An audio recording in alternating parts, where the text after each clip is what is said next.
Bien qu'étant un organe doué d'automatisme, le cœur est parcouru de fibres nerveuses appartenant au système nerveux autonome, dont l'une des missions est de réguler sa fréquence de battement de façon non volontaire. Il est composé de deux systèmes antagonistes mais complémentaires. Le système nerveux sympathique, qui est cardio-accélérateur, son activité provoquant l'accélération de la fréquence cardiaque, et le système nerveux parasympathique, qui lui est cardiomodérateur. L'activité de ces systèmes n'est jamais nulle.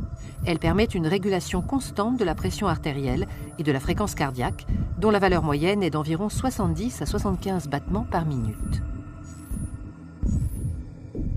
La régulation de la fréquence cardiaque est un dialogue permanent qui s'établit entre la région du cœur et la base du cerveau par l'intermédiaire d'un circuit de fibres nerveuses.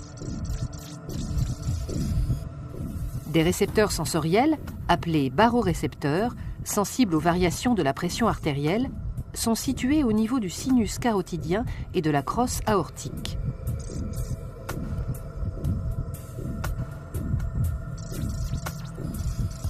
Au repos, l'activité cardio-modératrice l'emporte sur l'activité cardio-accélératrice.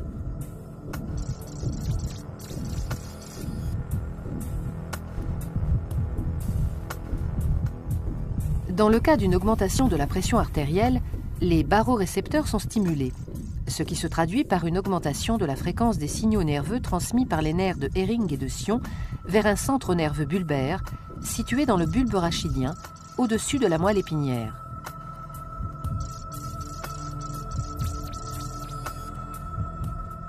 Ce dernier élabore une réponse adaptée en augmentant l'activité des nerfs parasympathiques et en diminuant celle des nerfs sympathiques.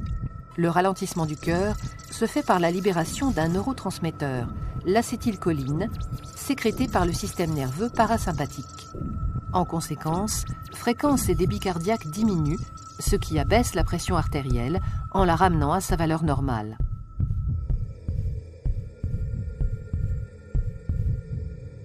En cas de diminution de la pression artérielle, le mécanisme inverse se met en place. La fréquence des signaux transmis par les nerfs de Hering et de Sion vers le centre nerveux bulbaire est réduite.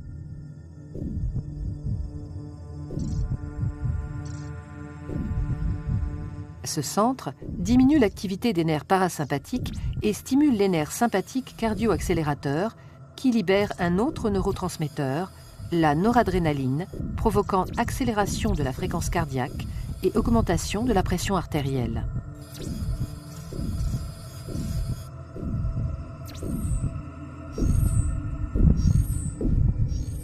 Ces mécanismes constituent une boucle de régulation qui contribue à maintenir la pression artérielle dans d'étroites limites autour d'une valeur de référence.